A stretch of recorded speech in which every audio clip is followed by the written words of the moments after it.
말씀 보겠습니다.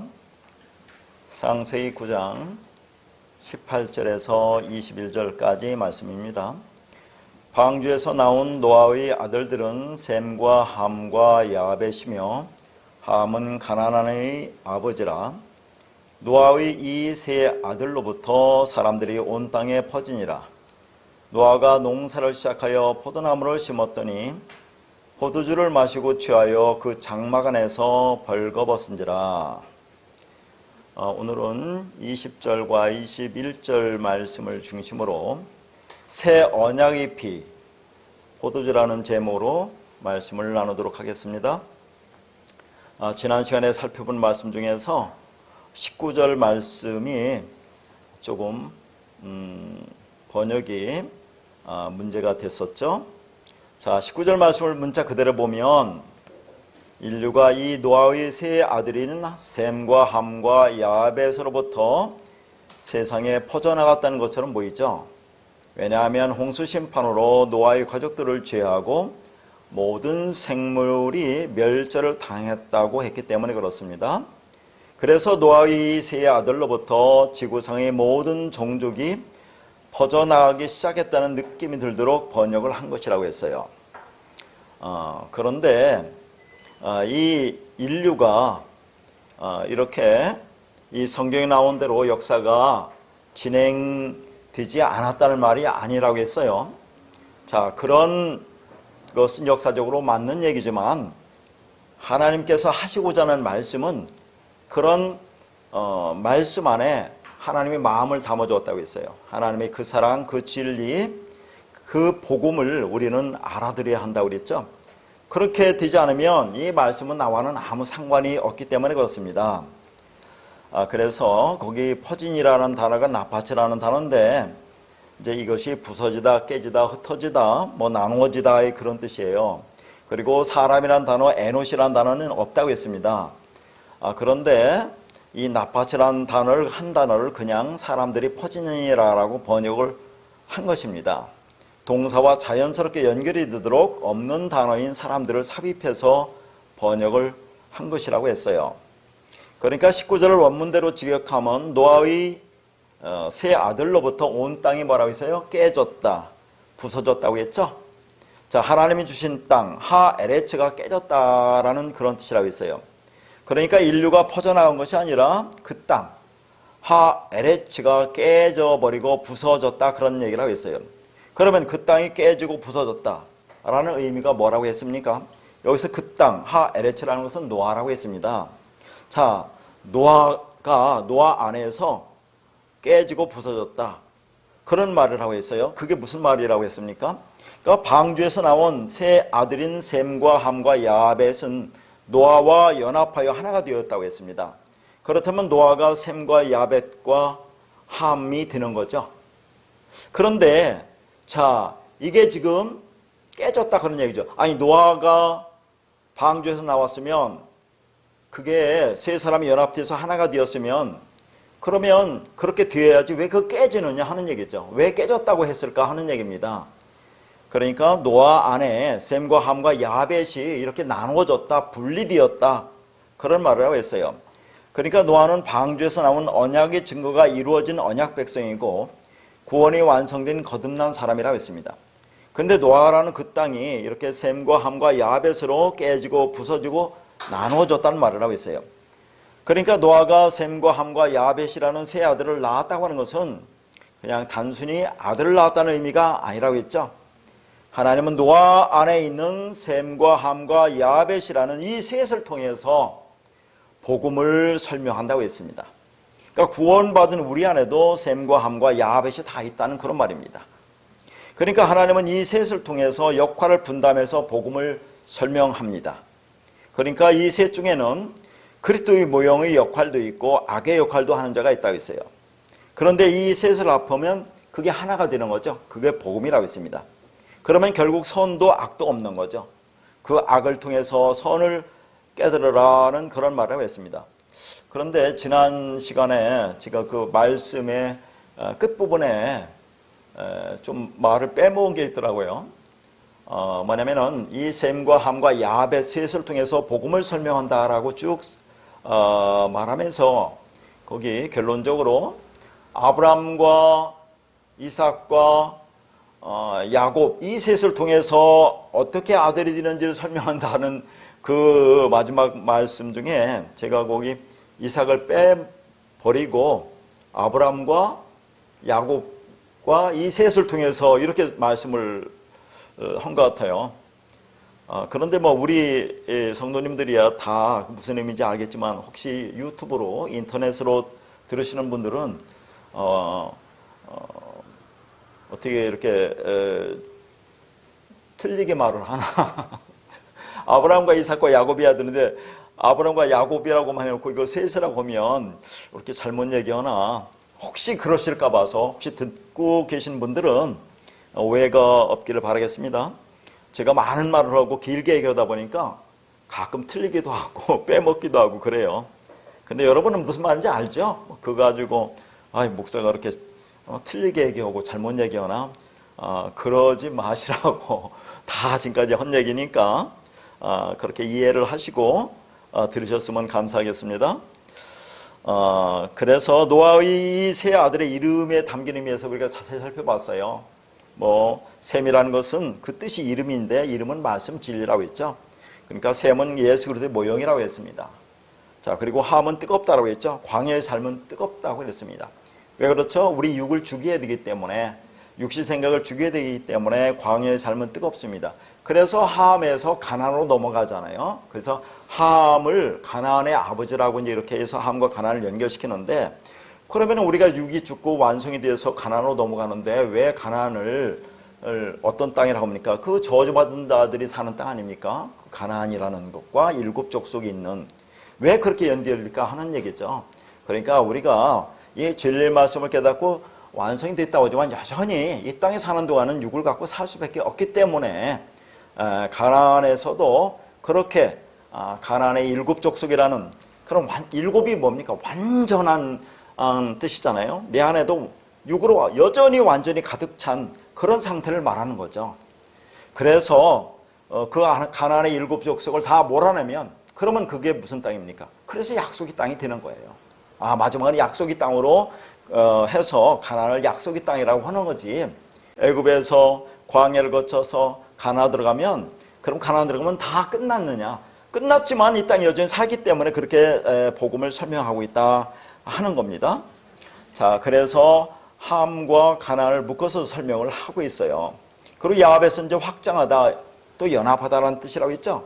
그러니까 야벳은 셈과 연합한 자라고 했습니다. 그러니까 우리 안에 말씀이 그리스도로 진리로 성령으로 임한 것이 셈이죠.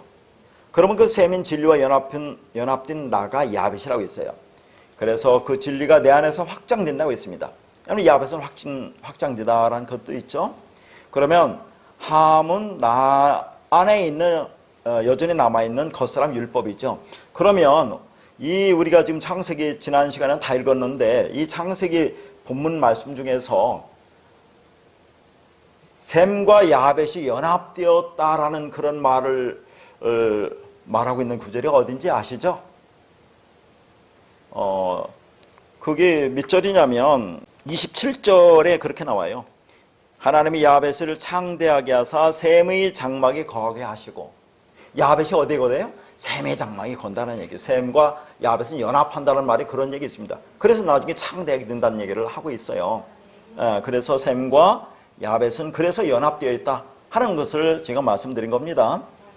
함은 여전히 내 안에 있는 겉사람 율법을 가리킨다고 했어요. 그러니까 노아가 구원을 받고 진리가 되었어도 육을 입고 이 땅에 사는 동안에는 여전히 그 안에 율법적 본성으로서의 육신의 생각으로 살아가는 함이 존재한다는 그런 말이죠. 그러니까 지금 구원받고 거듭난 노아 안에 셈과 야벳이 연합된 진리의 영이 있고 함인 율법이라는 육이 공존하고 있다는 것을 노아라는 그 땅 하에레츠가 깨지고 부서지고 나누어졌다고 표현을 하고 있는 거예요. 우리가 십자가에서 육신 생각이 죽었다 해도 그게 없어지는 것이 아니라 장막을 벗는 날까지는 내 안에 존재합니다. 그러니까 육신이 죽었다. 육이 죽었다는 것은 뭐냐면 영과 육이 분리됐다는 얘기예요. 우리가 육을 이끄는 동안에 그게 없어지지 않는다니까요. 자, 그 함이 가나안의 일곱 족속으로 남아 있어요. 그러니까 우리 안에 임한 진리의 말씀, 그리스도와 연합된 영, 푸뉴마가 있고 육이 공존하고 있다 하는 겁니다. 그러나 우리 안에 그 영이 점점점 자라면 그것에 비례해서 육은 점점점 소멸해 가겠죠. 반배해 가겠죠. 그게 가나안 7 족속이 내 안에서 죽는 거라고 했습니다. 영이 자라면 가나안 족속인 율법적 본성은 죽어가게 되어 있어요. 그런데 자, 이제 우리가 이 육을 완전히 벗는 날, 즉 영원히 이제 죽고 하나님 나라 가는 날, 그때까지는 육이 필요하잖아요. 그러면 왜 육이 필요하다고 생각합니까? 여러분 지금 육을 입고 여기 왔죠? 여러분 안에 있는 영을 살리기 위해서 육이 필요한 거예요. 자, 여러분이 육이 없으면 어떻게 말씀을 듣습니까? 제 말씀을 어떻게 보아요? 그리고 그 말씀 어떻게 묵상하고 기도합니까? 그래서 육이 필요한 거예요. 이 영을 살리기 위해서, 영을 살찌기 위해서. 오늘도 여러분이 열심히 이렇게 몸과 마음과 시간과 정성을 들여 나왔잖아요. 그게 부지런히를 떨어야 돼요. 그래 여러분 안에 있는 그 영을 살리는 길입니다. 그게 간단한 게 아니에요. 집에서 들을 수 있고 뭐 대충 할 수도 있고 안 나올 수도 있고 하지만은 내 육일이 하나님께서 하늘나라 가는 날까지 이렇게 존재케 하는 것은 그 몸을 열심히 움직여라. 부지런을 떨어라. 그래서 말씀을 보고 듣고 생각하고 묵상하고 기도하고 그래서 네 안에 있는 영을 점점 자라게 해야지. 그래야 가나안의 7 족속이 물러간다니까요. 자, 그런데 지난 시간에도 한번 말씀드렸는데 그 가나안 7 족속은 누가 물러가게 한다고 했죠? 내가 아니라 하나님이 물러간다고 했죠? 자, 그러니까 문제입니다. 여기서부터. 내가 하는 건 아니야. 다 하나님 것이지. 내가 뭐를 할 수 있어.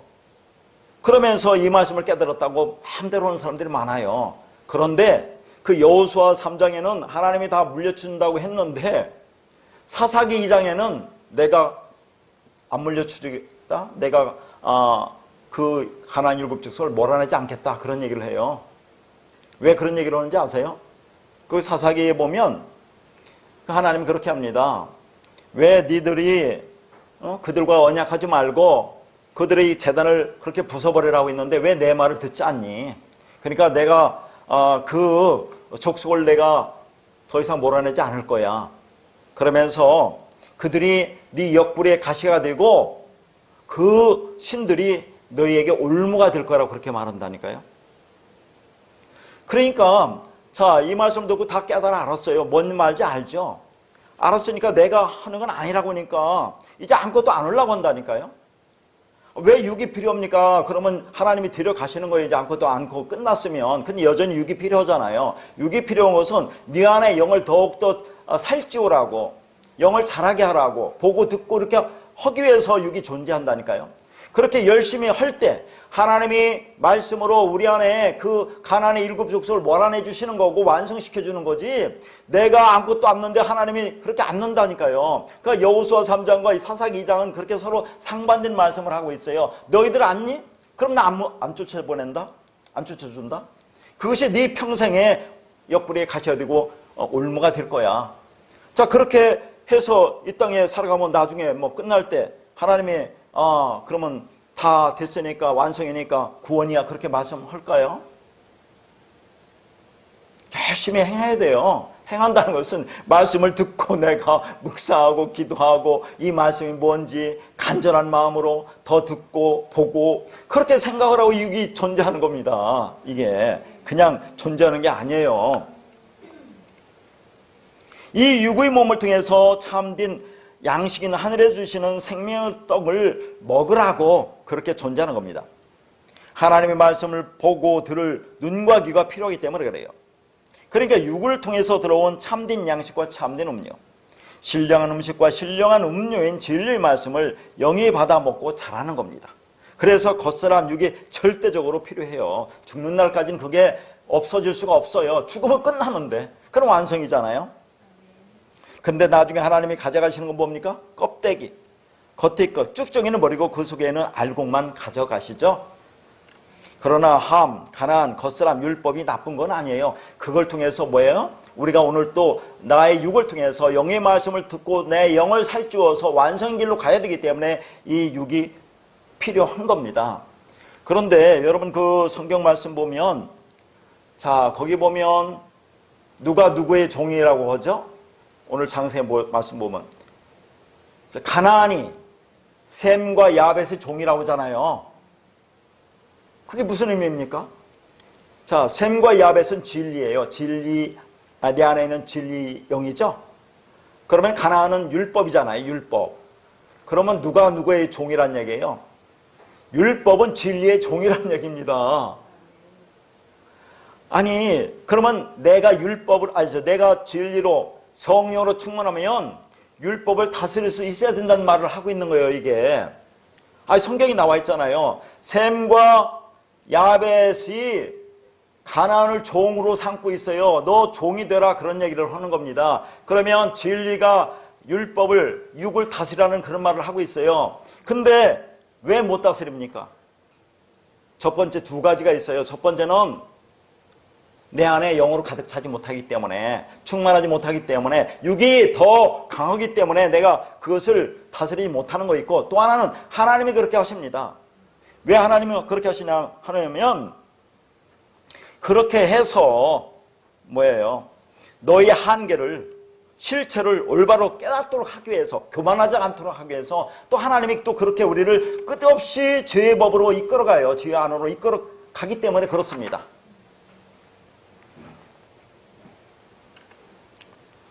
그러니까 우리 안에는, 우리가 이 말씀을 깨닫다고 하더라도 죽는 날까지는 영과 육이 공존하고 있다. 자, 그것을 뒤에 이제 노아가 말씀 속에서 그렇게 말씀을 해요. 그 의미를 말합니다. 그래서 우리는 여전히 그 내 안에 육이 있기 때문에 선악을 구별하면서, 자, 선은 좋은 것이고 악은 나쁜 것이라고 모든 것을 율법적 선악 구조로 판단하며 그렇게 살고 있잖아요. 그러니까 우리 안에 있는 겉사람이 있는 한은, 육이 있는 한은 내 안에 어떤 육적인 성격이 나오지 않을 수가 없습니다. 자, 그것을 지난번에 로마서에서 말씀을 드렸는데 간단하게 보도록 하겠습니다. 로마서 7장 23절입니다. 내 지체 속에서 한 다른 법이 마음의 법과 싸워 내 지체 속에 있는 죄의 법으로 나를 사로잡는 것을 보는도다. 지난번에 했기 때문에 여기서 마음이 누스라는 단어인데 이게 마음 또는 영이라는 뜻이라고 했죠. 그러니까 마음의 법이라는 것은 영의 법으로 영적인 마음을 가리키는 겁니다. 이게 진리죠. 이게 셈과 야벳으로 하나로 연합된 것을 말하는 거예요. 그런데 그 영적인 마음과 싸우는 다른 법이 있다고 했죠. 이게 겉의 것으로 육신의 생각이죠. 이게 뭡니까? 율법, 함이죠. 그러니까 이 육신의 의식, 율법, 겉사람과 영의 의식, 진리, 속사람이 서로 싸운다는 그런 말을 합니다. 자, 그래서 갈라디아서 5장 17절에도 그런 말을 하잖아요. 육체의 소욕은 성령을 거스리고 성령은 육체를 거스르나니 이 둘이 서로 대적함으로 너희가 원하는 것을 하지 못하게 하려 함이니라. 여기 보니까 육체의 소욕과 성령이 서로 거스르며 싸움을 하고 있잖아요. 그러니까 우리 안에 영과 육이 이렇게 공존하고 있는 겁니다. 육체의 소욕이 뭡니까? 모든 것을 육체에 따라 판단하고 싶은 그 탐심을 말하는 거잖아요.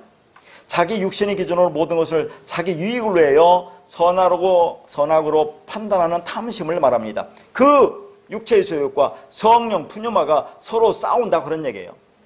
그렇게 하는 이유가 뭡니까? 거기 보니까, 자, 너희가 원하는 것을 하지 못하게 하려 함이라고 그래요.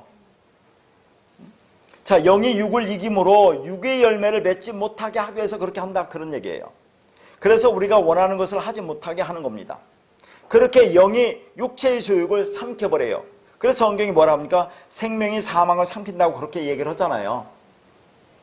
근데 왜 영이 육을 다스린다고 하고 오늘 장세 본문에서도 가나안을 종으로 부린다고 하는데, 그렇게 하라고 하는데, 진리가 율법을 다스린다고 하는데 왜 우리는 그렇게 되지 못하느냐 하는 얘기입니다. 여전히 내 안에 진리로 가득 차지 못하기 때문에 하는 것과, 우리는 이 땅에 사는 동안에 육을 이기기 때문에 아주 율법적 본성으로 단단하게 뭉쳐 있잖아요. 육이. 그렇기 때문에 우리 안에 육이 영을 그렇게 사로잡아 가요. 그리고 하나님이 아까도 말씀드렸지만 너의 실체가 뭔지, 너가 어떤 존재인지 깨닫도록 하기 위해서 그렇게 또 하나님이 이끌어 갑니다. 교만하지 말도록 하라고. 자, 그런데 언제까지 우리가 그렇게 하겠습니까? 그러니까 이 진리 말씀을 우리가 끊임없이 이 살아있는 동안에 육체를 움직여서, 손과 발을 움직여서 열심히 듣고 보고 함으로 내 안에 영으로 가득 채우고 충만하게 해가면서 그렇게 나갈 때 내 안에는 육이 조금씩 죽어가겠죠. 완전히 죽는 날은 뭡니까? 내가 완전히 죽는 날 그게 다 없어지지 않겠어요?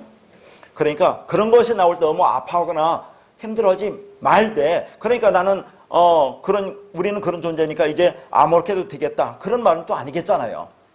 열심히 행할 때만 하나님이 나를 통해서 역사한다니까요. 나를 이끌어간다니까요. 그러니까 여러분 자꾸 예정론 하니까, 자, 이 말씀을 깨달았으면 그렇지, 난 창세는 하나님이 다 예정했으니까 이제는 모든 게 됐네가 아닙니다. 예정이라는 것은 우리가 살아가는 과정을 예정했다, 그런 얘기예요. 여러분이 지금 너희가 어떤 삶을 살아가고 있느냐, 그런 얘기입니다. 지금 현재 그 과정을 하나님은 두고 있는 거예요. 그래서 그 영이 그렇게 율법을 이긴다고 하는 것은, 그래서 결국은 우리가 사랑과 진리로 생명에 이르게 하려고 이제 그렇게 하는데, 그러나 영이 육을 다스리기 전에는 육이 영을 포로로 사로잡고 있어요. 그러니까 육이 영을 이기는 겁니다. 그러니까 우리는 늘 어디로 가느냐면 진리가 아니라 율법으로 가게 돼 있어요. 그래서 우리는 늘 집니다. 그렇게 하는 것도 내 안에 성령으로 충만하지 못한 것도 있지만은 하나님이 또 그렇게 우리를 이끌어 가시기도 해요. 죄의 법으로 우리를 끊임없이 사로잡아 가면서 너를 통해서 네가 어떤 존재인지를 깨달으라고 그렇게도 하는 겁니다. 그래서 나는 아무것도 아니라는 것을 알라고. 그러면 내가 아무것도 아니라는 것을 어떻게 합니까? 열심히 해보니까 알잖아요. 여러분이 이 말씀을 듣고 열심히 해보지만 안 되니까 알잖아요. 그러니까 그렇게 하지도 않고 이제는 모든 것 알았다고 다 깨달았다고 마음대로 멋대로 하는 것은 그게 바른 신앙의 길이 아니지 않습니까? 그건 해보지도 않고, 그래 이제는 내가 할 수 있는 게 아무것도 없네, 안 되네. 해봐야 한다니까. 여러분이 열심히 해보니까 해봐도 잘 안 되잖아요. 그래서 나는 아무것도 아니라는 것을 알게 되면 비로소 그 사람을 살았다고 하는 겁니다. 자, 로마서 7장 25절입니다. 우리 주 예수 그리스도로 말미암아 하나님께 감사하리로다. 그런즉 내 자신이 마음으로는 하나님의 법을, 육신으로는 죄의 법을 섬기노라. 그러니까 바울도 자신 안에 두 존재가 있다는 것을 알았어요. 그러니까 이 바울이 이 하나님 말씀, 진리를 깨닫고 난 후에 이 말씀을 쓴 겁니다. 자, 하나님의 법을 섬기는 속사람이라는 마음과 죄의 법을 섬기는 겉사람이라는 육신이 있다는 것을 안 겁니다. 그래서 여기서도 마음이 누스라는 단어라고 있죠. 하나님의 법인 진리를 즐거워하는 영이라고 했어요. 그래서 바울의 참자는 영이기 때문에 영에 속한 마음으로 하나님을 섬기려고 합니다. 그러나 죄의 법인 율법을 섬기는 육신이 있다고 하잖아요. 그것은 참자가 아니란 얘기입니다. 그래서 이것은 죽어야 하는 것으로 예수께서 십자가에서 그 육이 죽으셔서 증언해 주신 겁니다. 그렇게 모든 것을 겉의 것으로 선악으로 보는 육신의 생각은 죽어야 된다는 것을 몸으로 보여주시고 가르쳐 주신 거죠. 그러면 십자가의 죽음을 죽었다 하면 우리 겉사람이 전혀 나오지 않아야 되는 거 아니냐 하는 얘기예요. 거듭 말씀드리는 겁니다. 내가 십자가에 죽었다는 건 뭐라고 했어요? 영과 육이 분리됐다는 얘기예요. 그게 죽었다는 것은. 바울이 말하는 내가 그리스도와 함께 십자가에 못 박혔나니가 무슨 뜻이라고 했어요? 자, 그건 육체와 함께 정욕과 탐심을 못 박았다는 말입니다. 못 박아서 이미 죽었다는 말입니다. 그렇다고 해서 그러한 것이 내 안에서 전혀 나오지 않느냐 하는 거죠. 그건 육신이 살아있는 동안은 나오지 않을 수가 없어요. 그런데 그게 전혀 나오지 않는다고 하든가 내가 그렇게 할 수 있다고 말하면 그것은 거짓말하는 자로 진리가 없는 자, 진리가 뭔지 모르는 자입니다. 그러니까 내 안에서 하나님의 법을 섬기기를 원하고 하나님의 선을 행하기를 원하지만 내 안에 있는 또 다른 법인 육신이 나를 죄의 법으로 끊임없이 이끌고 가는 것을 보면서 우리는 애통해하면서 가는 겁니다. 그렇다고 육체에서 나오는 것이 어쩔 수 없으니 마음대로 살아도 된다는 말이 아니라고 했죠.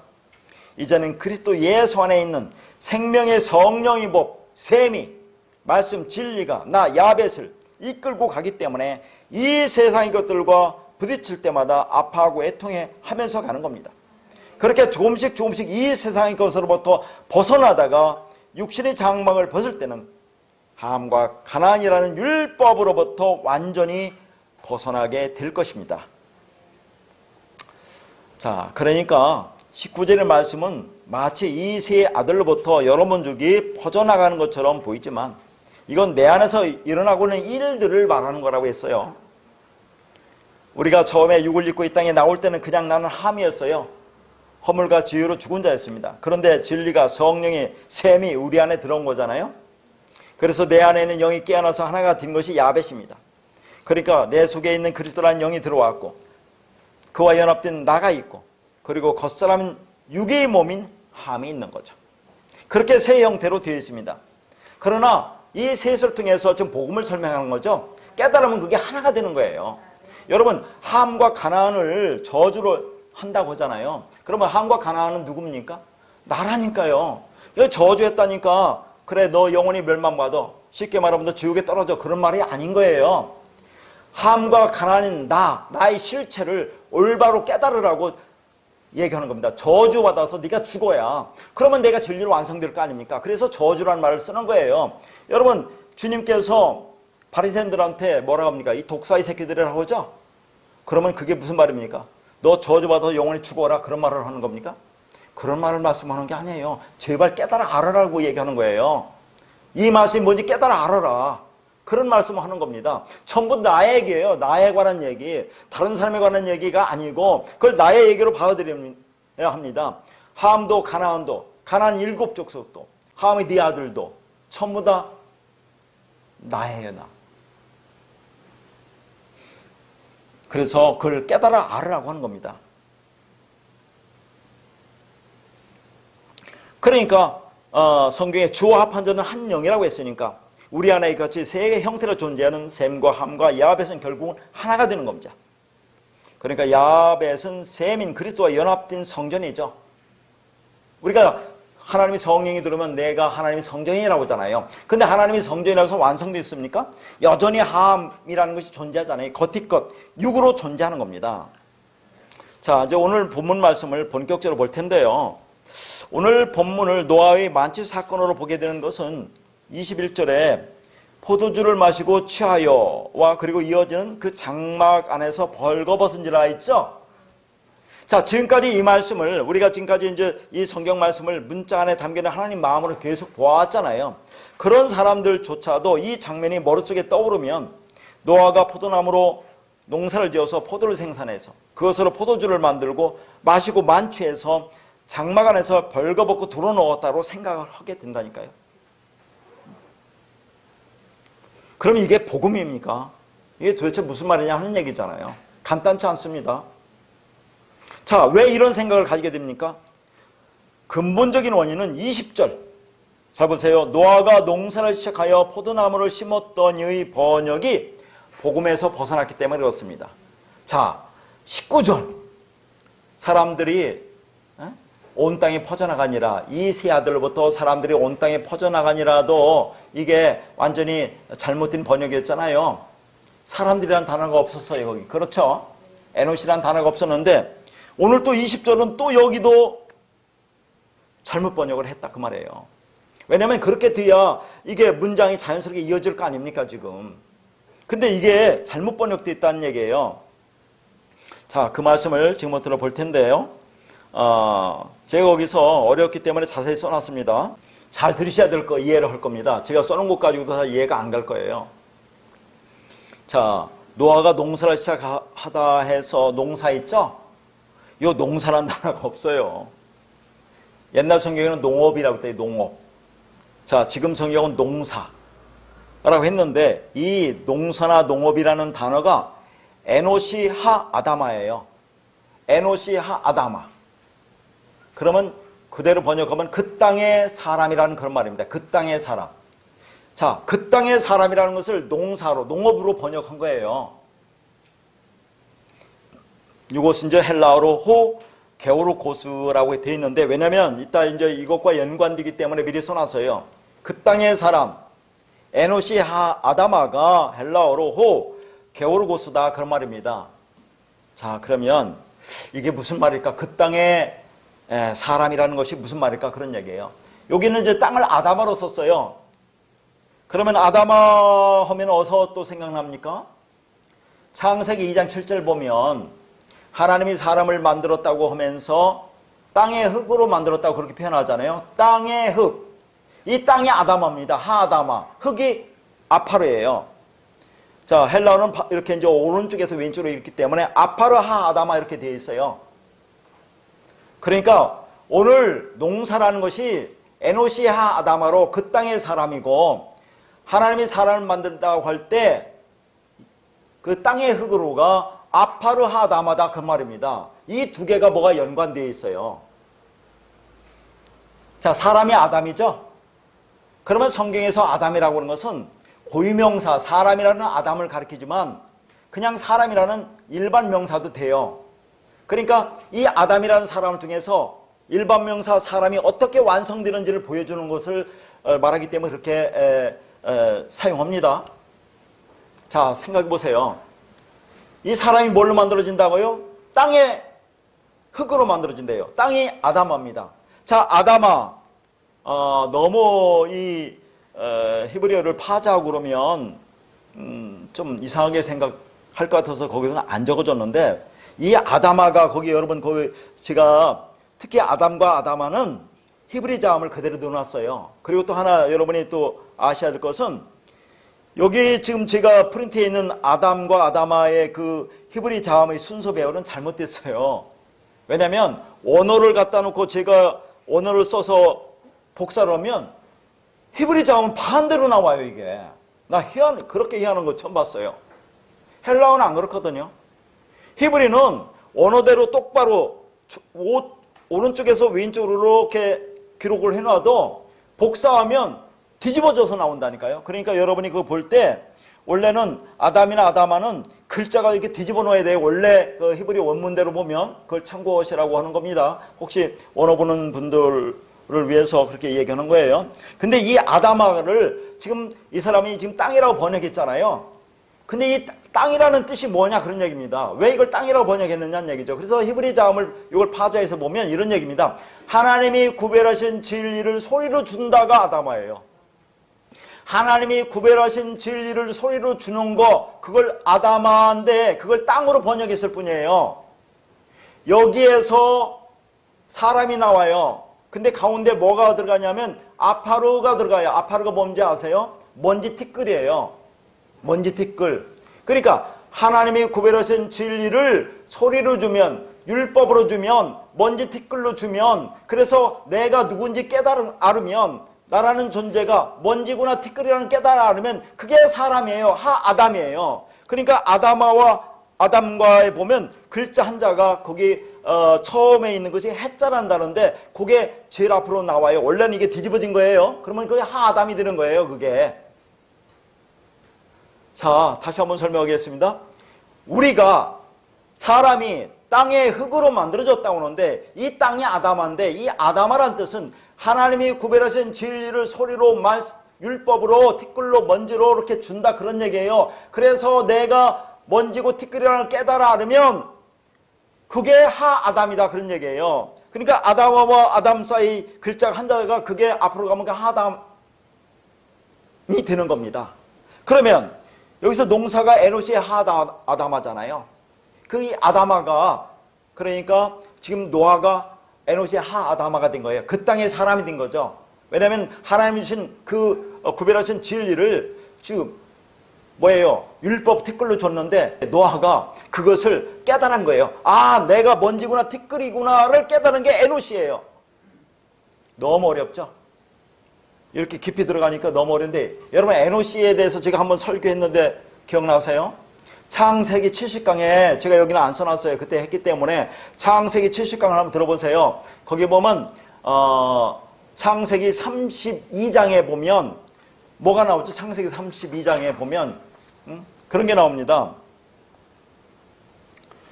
그가 이르되 네 이름을 다시는 야곱이라 부를 것이 아니요 이스라엘이라 부를 것이니 이는 네가 하나님과 및 사람들과 겨루어 이겼음이니라, 이런 얘기 나오거든요. 자, 이 말씀이 야곱이 약복강에서 어떤 사람과 씨름하는 그런 장면 아닙니까? 그래서 마지막에 뭐라고 하냐면 야곱이 그 사람을 붙들고 안 놓잖아요.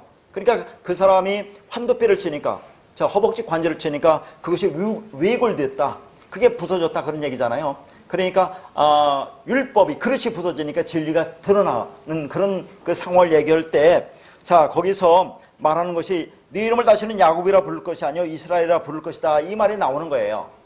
거기에서 하나님과 사람들과 겨루어 이겼다고 하는데, 하나님과 사람들과 겨루어 이겼다는 게 아니라 너무 복잡하게 들어가는데 나중에 한번 보세요. 거기에 사람들과 겨루었다고 할 때 처음에 앞에 나오는 것은 이슈라는 단어를 썼고, 여기 하나님과 사람과 겨루어 이겼다고 할 때 이 사람은 에노시라는 단어를 썼어요. 에노시.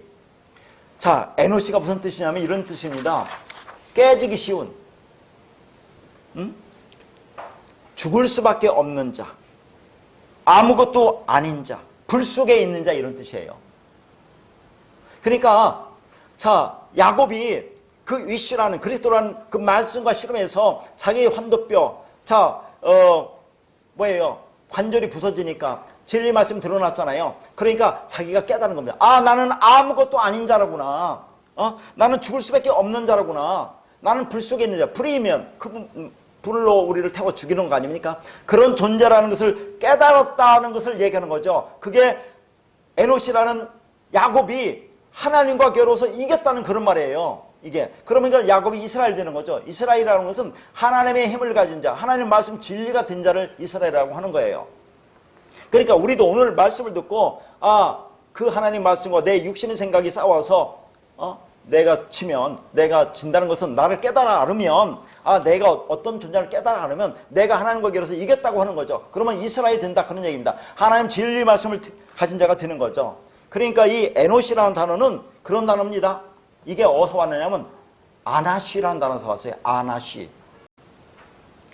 그러니까 이 에노시라는 단어가 아나시라는 단어에서 왔어요. 아나시가 그런 단어입니다. 에노시라는 단어는 사람인데 이 에노시라는 단어가 아나시도 왔는데 이 아나시라는 단어가 깨지기 쉽다 그런 얘기예요. 뭐예요? 죽을 수밖에 없는 자, 나는 아무것도 아닌 자, 불 속에 있는 자, 그런 뜻이라 그 말입니다. 그러니까 자 지금 이 하나님의 말씀을 통해서 내 말씀이 내 안에 들어와서 내가 어떤 존재를 깨달아 알으면 그러면 그게 에노시가 되는 거예요. 그게 사람이 되는 거죠. 그 땅의 사람이 되는 겁니다. 진리 사람이 되는 거예요.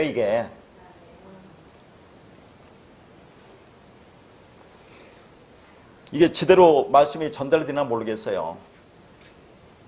자, 힘듭니까? 자, 이해가 갔어요? 그러니까 이 농사란 단어가 그 땅의 사람이라는 그 말입니다. 그러니까 이 노아라는 땅이 그 진리를 깨달은 알은 거예요.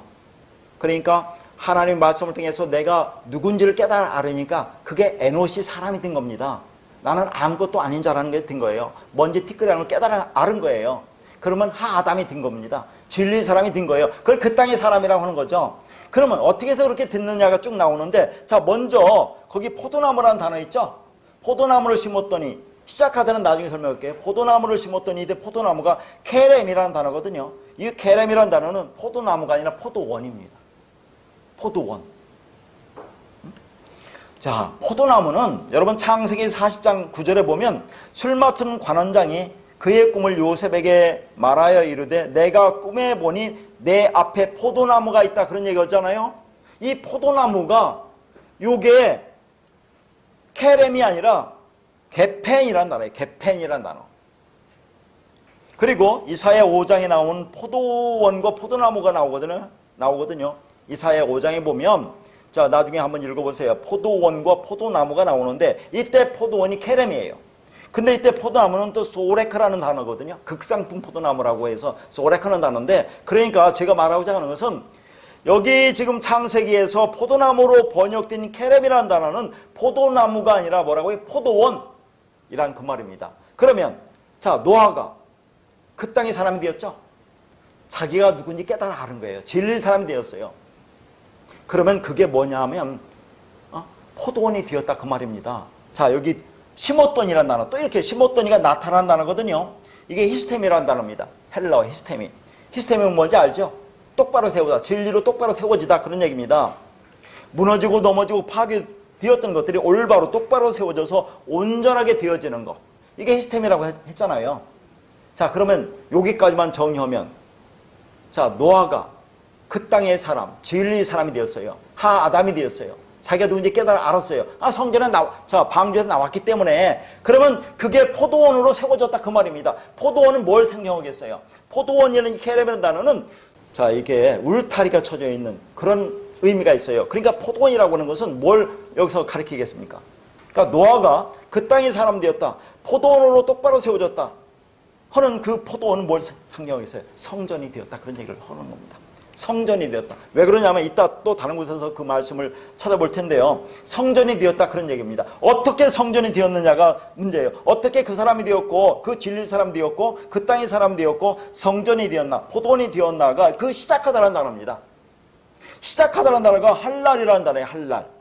이 할랄이라는 단어는 시작하다라는 뜻도 분명히 있어요. 그러니까 그 사람은 그렇게 시작하다라고 번역했겠지만 구멍을 내다 뚫다라는 단어가 있어요. 구멍을 내다 뚫다. 그러면 구멍을 내다 뚫다는 것이 뭡니까?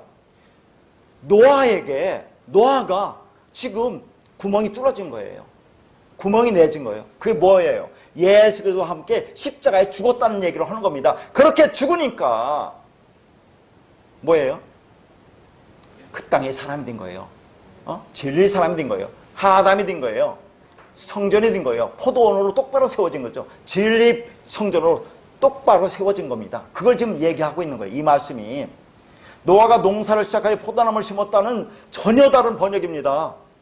이게. 왜냐하면 포도나무가 아니니까, 포도원이니까, 농사란 단어는 있지도 않으니까. 그러니까 결국은 뭡니까? 노아가 방주에 나온 것은 예수님과 함께 십자가에 죽었다는 얘기를 하는 겁니다. 예수님이 십자가에 죽으니까 뭐가 나와요? 옆구리에서. 구멍 뚫렸죠? 물피 성령 그리스도 말씀 진리가 나오잖아요. 그 진리 이 말씀을 지금 노아가 구멍이 뚫려야 되니까 그럼 그 진리 말씀이 노아 안으로 들어가는 겁니다. 그게. 그럼 연합돼서 하나가 되는 거잖아요. 구멍이 뚫리니까 그 같이 죽으니까 그 말씀 진리가 심겨지는 겁니다. 그러면 내 안에 그 말씀이 심겨지니까 내가 하나님의 성전인으로 똑바로 세워진 겁니다. 포도원으로 된 거예요. 그 땅의 사람이 되었다는 것을 얘기하고 있는 겁니다. 그러니까 내가 누구인지 어떤 존재인지를 깨닫는 것이 그 땅의 씨가 말씀이 진리가 심겨지는 것을 얘기하는 거예요. 그러니까 노아라고는 자신이 땅으로 그 땅에 파종을 하려면 땅에 구멍을 내야죠. 그게 마음의 할례입니다. 그게 마음의 할례예요. 구멍을 뚫는 거. 뭐라고 있어요? 내 마음을 찢는 것으로 굳은 마음을 제거하고 부드러운 마음이 드는 것. 그게 땅속에 말씀을 씨를 진리를 넣어주는 거죠. 그러니까 예수 그리스도와 함께 죽는 거예요. 예수님이 십자가에서 진짜 계속 물 텐데 옆구리가 뚫리잖아요. 물피 성령 그리스도 말씀 진리가 나오니까 노아가 옆구리가 뚫리니까 그 말씀이 들어가서 그 사람이 진리의 사람이 되는 거죠. 성전이 되고 포도원이 된다는 것을 말합니다. 그 말씀이 들어가야 그 진리 말씀이 들어가야 그래야 우리가 내가 누군지 알 거 아닙니까? 그걸 십자가에 죽었다고 같이 얘기를 하는 거죠. 그러니까 그걸 시각적으로 보여준 것이 예수 그리스도의 옆구리를 창으로 찌른 거라고 했잖아요. 거기서 물피가 나왔죠. 그게 성령이고 그리스도고 생명이라고 했습니다. 그래서 요한일서 5장 6절에 이는 물과 피로 임하신 이시니 곧 예수 그리스도시라. 물로만 아니요 물과 피로 임하셨고 증언하는 이는 성령이시니 성령은 진리니라. 정확히 나와 있잖아요. 물, 비, 성령, 그리스도, 말씀, 진리 다 그게 하나라고 그 다음에는 또 연속으로 얘기를 하죠. 그러니까 우리를 뚫고 그 말씀을 넣어서 자라게 하는 거예요.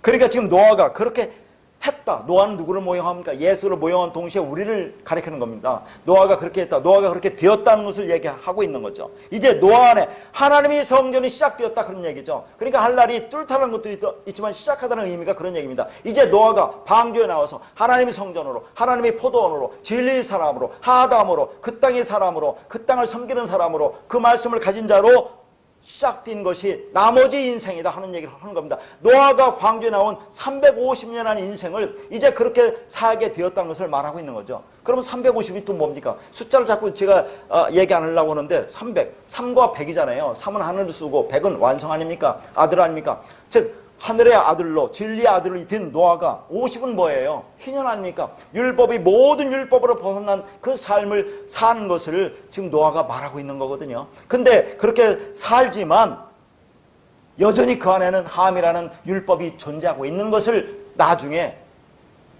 또 우리가 볼 수 있는 말씀 속에서 그걸 이해하게 돼요. 왜냐하면 자꾸 이제 말씀을 이렇게 연결하기 위해서 보면 요한복음 15장 1절에 나는 참 포도나무의 농부나무잖아요. 이 농부와 농사라는 그 단어가 같거든요. 그러니까 노아가 포도원인 동시에 포도원 지키기가 되는 거죠. 성전인 동시에 성전을 지키는 자가 되는 거죠. 성전을 지킨다는 게 뭡니까? 성전을 가꾸는 자가 되는 거죠. 이 땅에서 진리 같은 너희들은 그냥 아무렇게 사는 게 아니라 성전인 너희는 그 성전을 가꾸면서 아름답게 꾸미면서 사는데, 그러나 여전히 네 안에 율법이라는 존재가 있지 않니? 그러면 그것을 어떻게 난 이 땅에서 나의 삶을 잘 살아 마지막을 마무리할 것인가? 그것을 말하고 있는 거예요. 노아의 마지막 복음은. 이게 350이라는 또 그런 의미가 담겨 있는 겁니다. 이 말씀을 깨달았으면 이제 마음대로 들으라는 얘기가 아니에요. 여전히 율법이라는 함은 있지만, 내 안에 있지만, 너희가 하나님의 성전이 되지 않니? 하나님의 진리 성전, 포도원이 되지 않았어? 그러면 포도주가 나오잖아요. 그 포도주를 먹으면서 그 안에서 하나님의 말씀으로 충만해지면서 이 땅에 살아가는데, 그러나 여전히 내 안에 그런 육적인 생각이 나오는 것을 아파하면서, 그러나 그 인생을 아름답게 가꾸면서 이 땅에 살아가는 마지막 삶을 노아가 보여주고 있는 거예요. 이 말씀이. 그래서 거기 있네요. 요한복음 15장 1절에 나는 참 포도나무요 내 아버지는 농부라 해서 농부가 호 게오르코스인데, 잘 보세요. 호 게오르코스. 이 게오르코스라는 것은 게와 에르곤의 합성어거든요. 게라고 하는 것은 헬라어로 땅입니다. 호는 정관사고 헬라어로, 호게는 그 땅이에요. 그러니까 아까 에노시하 아다마는 그 땅의 에노시 사람이잖아요. 그러면 여기서 농부라는 단어가 뭐냐면 호 게오르코스인데, 게와 에르곤의 합성어. 호는 정관사고 헬라어로, 그 땅의, 에르곤은 뭔지 아세요? 에르곤, 일하는 자. 에르곤, 일과 일하는 자. 그 땅에 일하는 자. 그 땅의 사람. 그러면 이 에르곤이라는 단어가 어디서 쓰인지 아시죠? 자, 요한복음 6장 28절에서 29절 보면 그들이 묻되 우리가 어떻게 하여야 하나님의 일을 하오리까? 예수께서 대답하여 이르시되 하나님께서 보내신 일을 믿는 것이 하나님의 일이라 하시니. 에서 하나님의 일이라는 단어가 에르곤이라는 단어. 에르곤. 하나님의 일이 뭡니까? 하나님께서 보내신 자 예수 그리스도를 믿는 거라고 했죠. 어떻게 믿어요? 그분이 일을 해서, 열심히 일을 해서, 그래서 우리가 그분을 믿게 만드는 것이 하나님의 일이라, 그런 얘기를 하는 겁니다. 이때 에르곤이 여기 있는 에르곤과 똑같은 거죠. 그러면 농부라는 게 뭡니까? 하나님이 농부래요. 포도원의 농부래요. 포도원 직이란 얘기죠. 그 땅의 사람인 동시에, 농부가 그 땅의 사람이니까 그 땅의 사람, 포도원 동시에, 성전인 동시에 성전을 가꾸는 자, 성전을 지키는 자라는 그런 얘기를 하는 겁니다. 하나님도 그럼 노아와 연합되니까 노아도 같은 것을 말하고 있는 거라니까요. 그러니까 하나님의 성전과 동시에 하나님의 성전을 지키는 자, 노아나 하나님과 똑같은 얘기를 하고 있는 거죠. 그럼 하나님의 성전이면서 하나님의 성전을 지키는 자는 이 땅에서 어떻게 살아야 되느냐 하는 얘기예요. 정신 똑바로 차리고 살아야 되는데, 그래서 뭐 우리가 성화를 이루라 그런 말을 하는 게 아니에요. 하나님의 말씀을 깨달았다고 마음대로 해서는 안 된다는 얘기를 하는 겁니다. 안 된다는 것을 아파하면서 갈지언정. 저는 매일매일 뭐 저라고 별 수 있겠습니까마는 저의 은혜는 이 말씀을 보면서 진짜로 열심히 생각하고 묵상하면서 어떻게 이 땅의 삶을 마무리할 것인가에 참 많이 포커스를 맞춥니다. 그러니까 이사야 5장 1절에 나오는 포도원 케렘을 뭐라고 하냐면, 거기 이제 읽어보세요. 내가 사랑하는 자의 포도원을 노래하리라, 그런 얘기를 해요. 내가 사랑하는 자의 포도원을 노래하리라. 케렘은 내 사랑하는 포도원이라는 뜻이에요. 하나님이 사랑하는 포도원, 우리가 하나님이 사랑하는 포도원이잖아요. 성전이잖아요. 그러면 하나님도 포도원 동시에 하나님이 뭐예요? 포도원 지기가 되는 거죠. 농부가 되는 거예요. 그 똑같은 단어를 쓴 거예요. 여기서 농사라는 것과 농부. 그러니까 노아가 그 땅의 사람이 되는데, 하나님이 나는 참 포도나무요 아버지는 농부라. 예수님이 나는 참 포도나무요 아버지는 농부. 이 농부가 하나님이에요. 하나님. 그 땅의 사람과 똑같은 거예요. 같은 얘기를 하는 겁니다. 그래서 뭐 일이라는 단어를 또 거기 한 번 더 추가로 해놨는데, 빌립보서 1장 6절을 보면 너희 안에서 착한 일을 시작한 이가 그리스도 예수의 날까지 이루실 줄을 우리는 확신하노라 해서, 이 착한 일이라고 번역된 단어가 아가토스 에르곤입니다. 바울은 빌립보서에서 그 착한 일의 주체가 하나님임을 분명하게 밝히고 있습니다. 그러니까 우리 안에서 시작된 착한 일은 우리가 행하는 어떤 일이기에 앞서 하나님의 행하심을 가리키는 것이죠. 그리고 그 하나님의 행하심에 의해서 우리에게 나타나는 증상을 선을 행함이라고 하는 거예요. 그게 믿음이에요. 그게 예수를 믿는 거라니까요.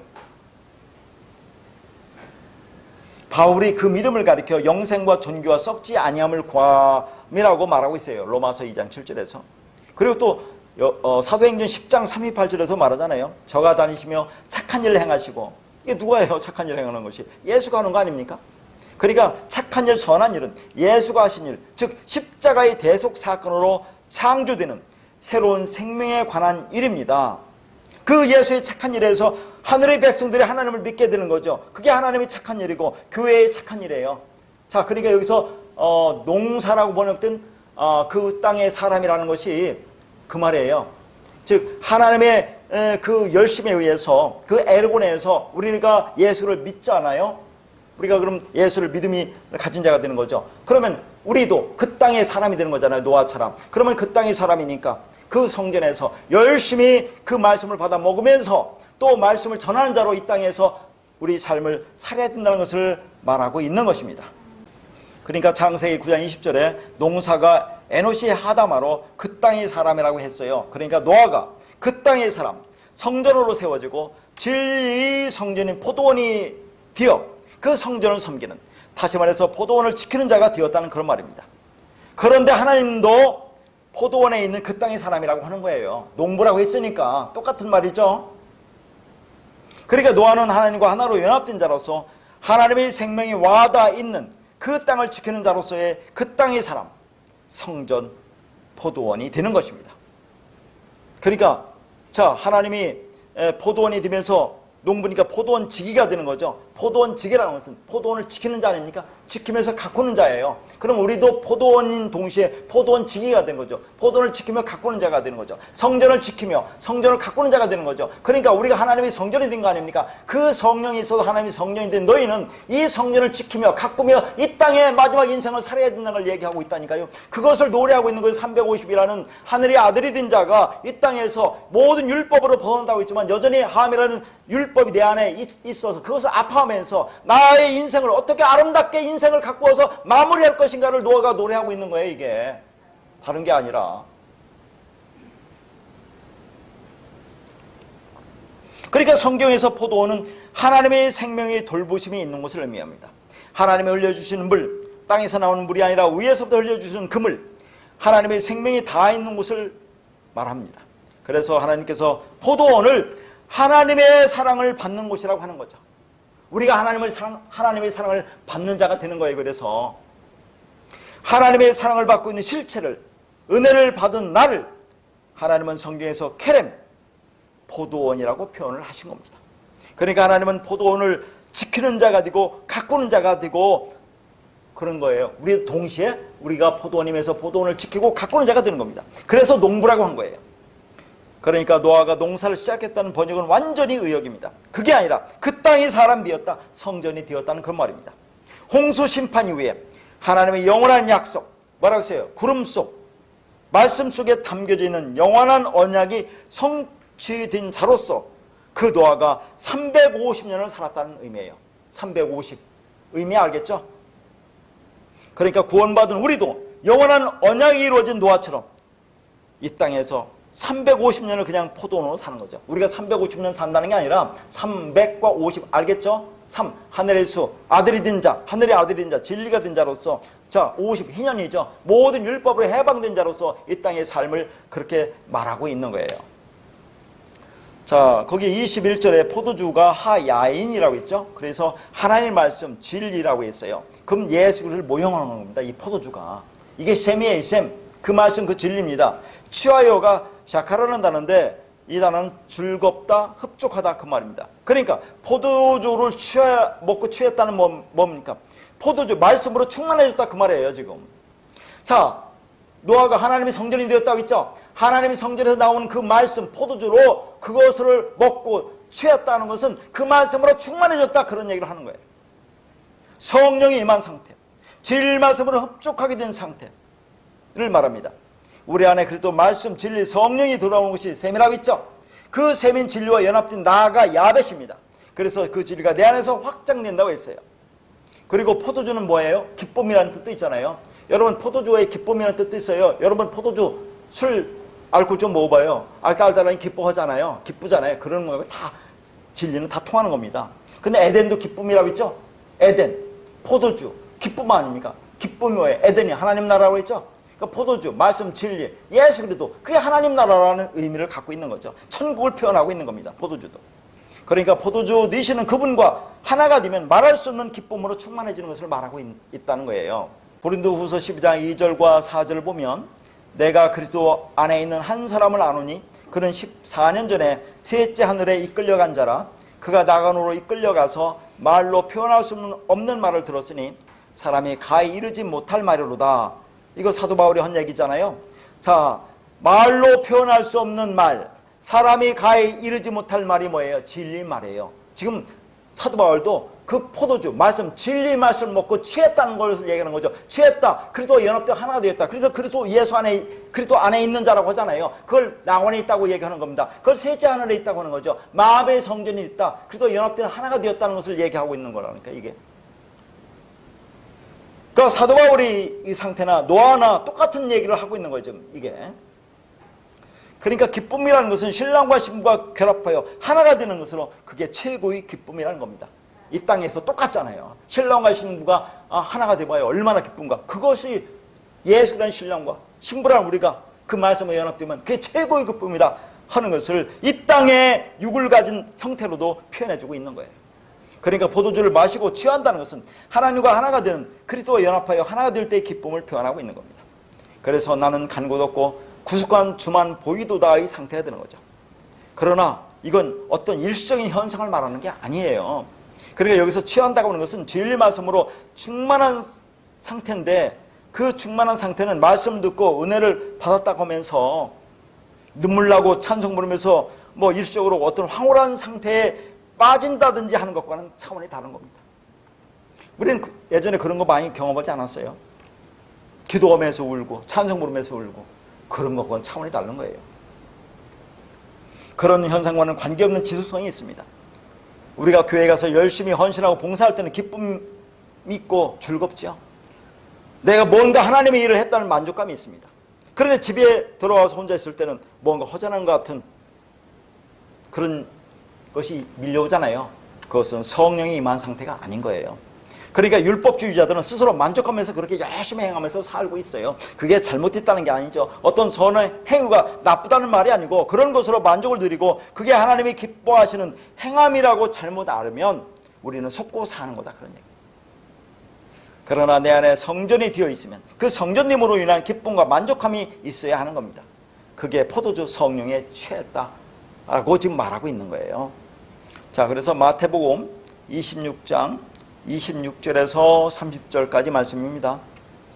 그들이 먹을 때에 예수께서 떡을 가지사 축복하시고 떼어 제자들에게 주시며 이르시되 받아서 먹으라, 이것은 내 몸이라 하시고 또 잔을 가지사 감사기도 하시고 그들에게 주시며 이르시되 너희가 다 이것을 마시라, 이것은 죄의 사함을 얻게 하려고 많은 사람을 위하여 흘리는 바 나의 피 곧 언약의 피니라.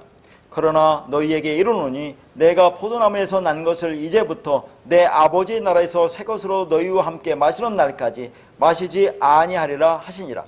이에 그들이 찬미하고 감난산으로 나아가니라. 이게 예수님이 십자가 지시기 전에 행한 그 마지막 만찬이라고 하는 그런 말씀이죠. 성만찬. 여기서 이제 성찬식이 나왔던 거죠. 그러면 이 말씀이 사복음서에 다 있어요, 없어요? 마태, 마가, 누가복음이 있는데 요한복음은 있어요, 없어요? 이 말씀이? 요한복음도 있어요. 요한복음 어디에 있어요? 요한복음 6장에 보면 내 살은 참된 양식이요 내 피는 참된 음료로다. 내 살을 먹고 내 피를 마시는 자는 영생이 있다고 그러잖아요. 내가 마지막 날에 그를 다시 살린다고 하잖아요. 그가 내 안에 있고 네가 내 안에 있다고 그렇게 얘기를 하는 거예요. 그게 똑같은 얘기예요. 요한복음에서는 여기서 말합니다. 사복음에서 다 있는 거고 이것을 사도 바울이 고린도전서 11장에서 성만찬의 얘기를 또 하잖아요. 자, 그 말씀인데 여기서 예수님께서 떡과 포도주를 제자들에게 나누어 주시면서 당신의 몸과 피라고 말씀하십니다. 그리고 먹고 마시라고 하죠.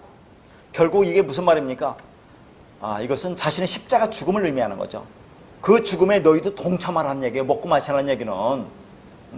이게 중요한 얘기잖아요. 성찬 때 포도주 먹고 떡 받아 먹으면서 그냥 눈물 콧물 흘리는 것이 중요한 게 아니라 너희들도 나처럼 죽어야 한다는 것을 말하고 있다니까요. 이게. 그러면 죽음은 뭐가 주어진다고 했어요? 아까 요한복음 6장 54절에 말씀했잖아요. 내 살을 먹고 내 피를 마시는 자는 영생을 가졌고 마지막 날에 내가 그를 다시 살리리니 영생을 주겠다, 그런 얘기를 하는 겁니다. 주님께서 포도주 잔을 주시면서 그것을 언약의 피라고 말씀하잖아요. 언약의 피. 이 언약의 피가 누가복음 22장 20절에는 이걸 새 언약이라고 그래요. 언약의 피, 새 언약. 새 언약 많이 들어봤죠? 그러니까 주님께서 마실 잔은 새 언약입니다. 진리입니다. 말씀입니다. 그런데 그 새 언약의 잔을 어디서 누구와 마신다고 합니까? 아버지 나라에서 너희와 함께 마시겠다고 해요. 그러니까 이런 말씀 가지고 지난달에 어떻게 생각했습니까? 우리가 죽어서 하늘나라 가면 그때 하나님과 그 나라에서 이렇게 포도주를 또 새 것으로 마시게 되는구나, 그렇게 생각하는 말씀 아니겠어요? 언제 마셔요 이 포도주? 여기서 말하는 포도주를 우리가 언제 마시느냐고요. 이 언약의 피, 포도주, 새 언약이 언제 이루어지느냐고요. 여러분이 말씀을 듣고 그 말씀을 깨달으면 그게 언약의 피를 마신 거예요. 여러분이 새 언약이 이루어진 거라니까요. 그것을 새 것을 먹은 거지, 언제 우리가 하나님 나라 가서 하나님과 나중에 그것을 먹습니까? 말씀이 들으면 내가 그 나라라니까, 하나님 나라라니까요. 그러니까 먼저 예수님께서 뒤에 봐요. 예수님께서 나중에 십자가상에서 신포도주를 마시고 다 이뤘다고 머리를 숙이고 멀리 영혼이 떠난다고 할 때 신포도주란 말이 없어요. 그냥 포도주에 뒤에 써놨어요. 포도주, 말씀, 진리를 먼저 예수님 마시는 거죠. 그 말씀을 마시고 육으로 죽고 포도주로 우리에게 오는 거예요. 그러면 우리가 그 포도주를 마시면 예수 그리스도와 우리가 연합해 하나가 되잖아요. 그러면 그 나라에서, 우리가 하나님 나라에서 그분과 새 것을 마시는 거예요. 왜? 여러분 이미 새 것을 마셨다니까요. 언제 죽어서 그 나라에서 마시는 게 아니라. 그러니까 내 안에 그리스도 영이 들어오면 내가 하나님 나라가 되는 거잖아요. 그러면 나와 그리스도는 함께 새 것으로 마시는 것이 된다니까요. 이 새 것이 카이노스, 새로운 것인데, 자, 이 포도주를 모형으로 보여주는 거잖아요. 지금 예수님 십자가 지기 전이니까. 그러면 그 포도주 안에는 새로운 것이라는, 새 것이라는 내용을 담고 있는 거죠. 이렇게 먹으면 네가 새 것이 되는 거야. 그래서 십자가 죽으시고 그 포도주로, 그 영으로, 푸뉴마로 우리에게 오는 거예요. 그러면 그도 연합되니까 내가 그 포도주, 새 언약의 피를 마신 거잖아요. 언약이 이루어진 거죠. 새 언약이 된 거죠. 하나가 됐으니까 내가 새 걸 마신 것이 된 거다 하는 겁니다. 그러니까 29절의 포도주는 그 나라에서 누리게 될 어떤 것의 모형이라는 겁니다. 그런데 포도주를 피라고 했죠. 그러면 그 나라 천국에서 누려야 할 기쁨은 뭡니까? 피죠. 피가 즐거움이라는 얘기죠. 자, 피는 뭘 상징하겠어요? 죽는 거. 죽으면, 예수와 함께 죽으면 그게 기쁨이고 즐거움이야. 그 피는 말씀 진리를 내가 받아 마시는 거니까 그걸 얘기하는 겁니다. 피는 죽음이에요. 그러니까 너가 죽어야 된다는 것을 또 말하고 있다니까요. 다 같은 말씀을 하고 있는 거죠. 너와 내가 함께 죽는 것이 나의 기쁨이야, 그런 말을 하고 있는 거죠. 그게 그 나라에서 그 기쁨이 되는 겁니다. 그게 하나님을 기쁘시게 하는, 하나님과 동행하는 자로 의인이요 온전한 자이며 믿음을 가진 자이고 믿음이 든 자, 그게 새 것이라는 그 말입니다. 여러분 새 것이 된 거예요. 그러면 이제 우리는 새 것, 성령을 마셨다는 말입니다. 그러니까 이제 새 것을 여러분이 다 마신 거죠. 주님이 이것을 뭐라고요? 생수라고 하잖아요. 그게 바로 성령이라고 하시잖아요. 그런데 우리가 성령을, 말씀을 어떻게 마셔요? 자, 하나님의 그리스도 성령인 말씀이 우리 신비에 새겨진다고는 얘기가 어디 나와요? 에레미야서 31장 31절에서 33절과 에스겔서 36장 26절에서 28절 마음의 할례라는 거 나오잖아요. 새 영을 부어주리니, 그렇게 얘기를 하는 겁니다.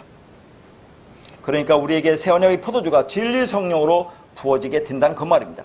주님께서 내가 생수이니 내게로 와서 마시라고 하시고는 그 생수를 진리의 성령이라고 말씀하시잖아요.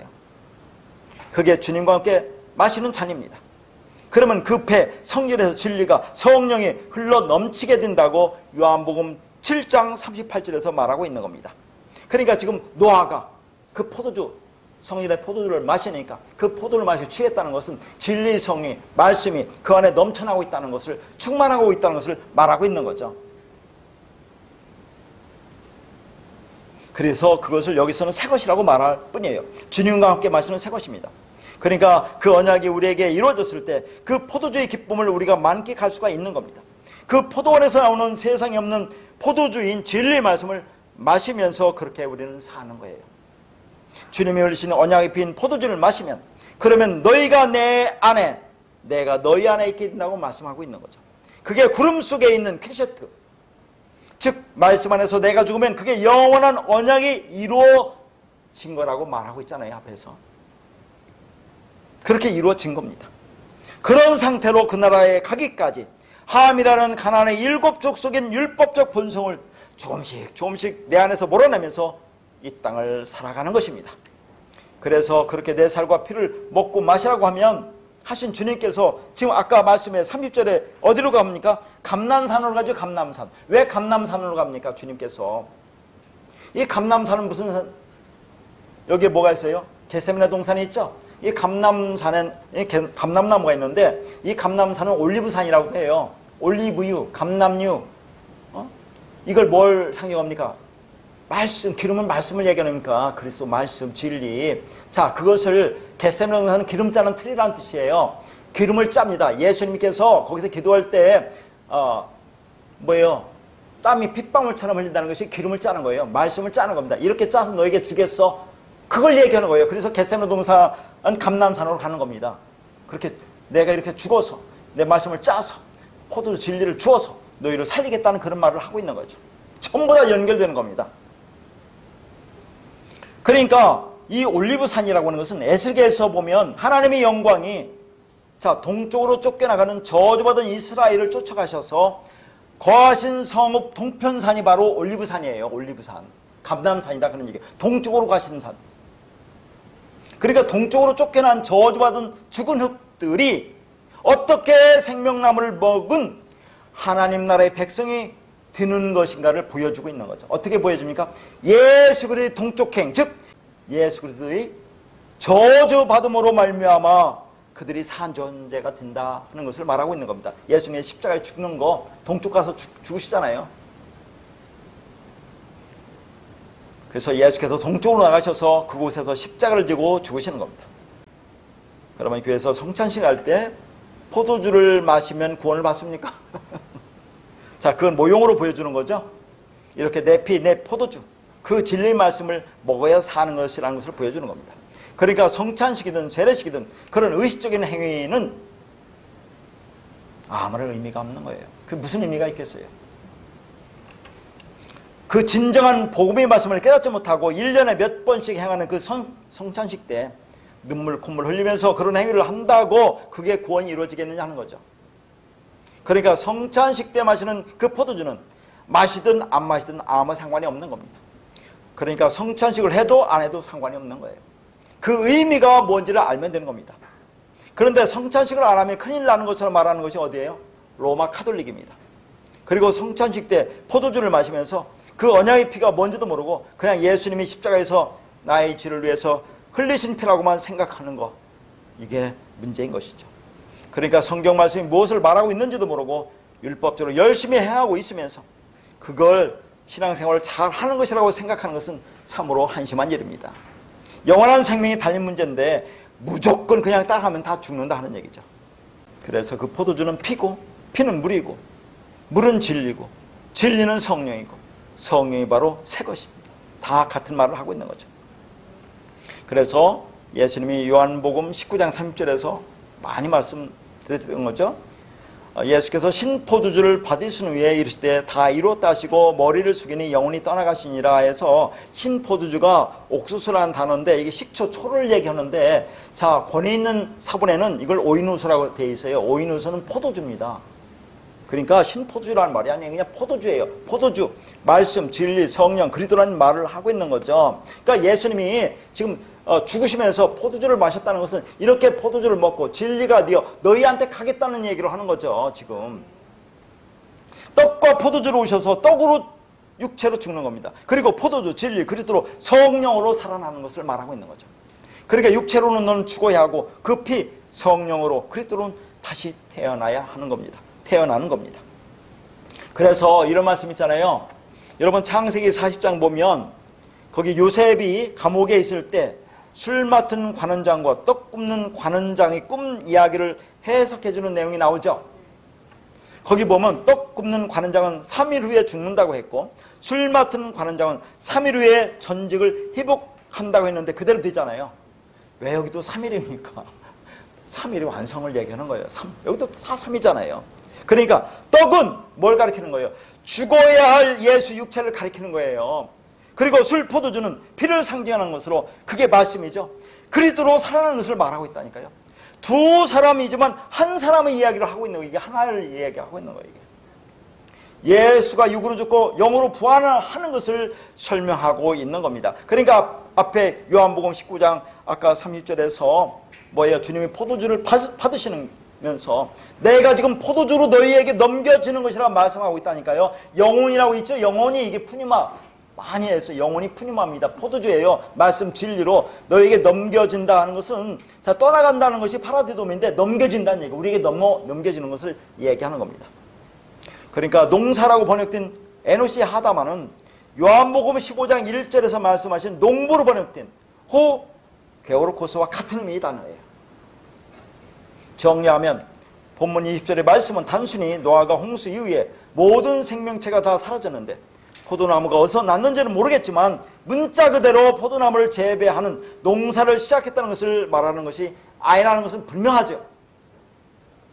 하나님은 홍수 이전의 상태를 온 땅이 부패했다고 창세기 6장에서 말씀합니다. 심어도 뿌리를 내리지 못하는 썩은 땅, 그걸 뭐라고요? 샤트라고 그래요. 상을 낳을 수 없는 죽음의 땅이라고 말씀합니다. 그런데 그러한 땅이 홍수 심판이라는 세례, 진리의 말씀에 의해서 죽임을 당하고 하나님의 언약으로 살리심을 받아 생명이 주어진 그 땅을 뭐라고요? 케렘이라고 그래. 케렘, 포도원이라고 하는 겁니다. 다시 말해서 죽은 땅에서 생명을 맺을 수 있는 땅이 된 것을 한 단어로 케렘, 포도원이라고 하는 거죠.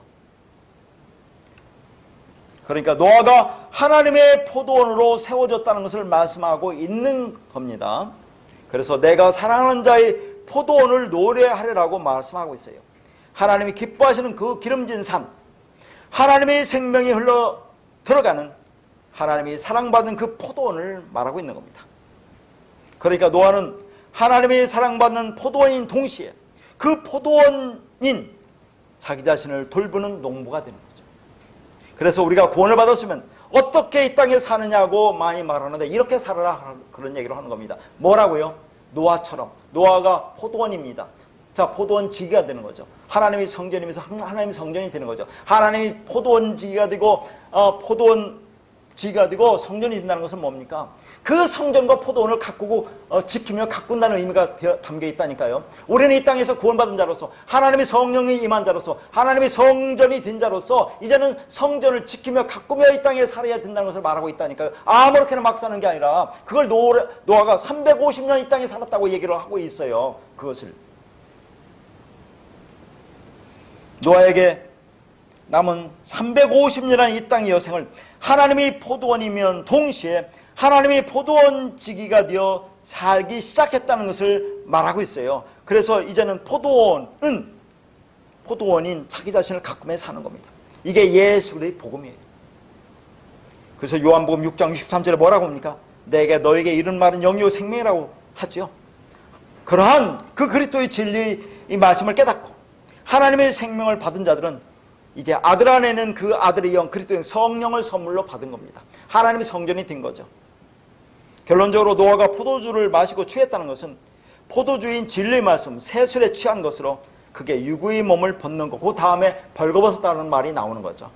그렇게 옷을 벗었다는 것이 유구의 몸을 벗고 그리스도로 옷 입었다는 그런 말입니다. 영이 몸이 되었어요. 그러나 여전히 육도 존재하는 겁니다. 그러니까 노아가 방주에서 나왔다는 것은 홍수 심판으로 육이 죽고 영이 되었다는 것으로 예수 합하여 죽고 그리스도 합하여 살아났다는 그런 말입니다. 그리스도와 하나가 한 영이 되어서 지금 노아가 하나님과 깊은 무슨 교제를 해요? 코이노이아, 진리 교제 속에 들어간 상태를 말하고 있는 거예요. 이게 지금. 우리도 그렇게 매일매일 하나님과의 코이노이아, 진리 교제 속에서 더 깊고 넓고 높게 그리스도의 사랑을 알아 하나님의 모든 충만하신 것으로 충만하시기를 바라겠습니다.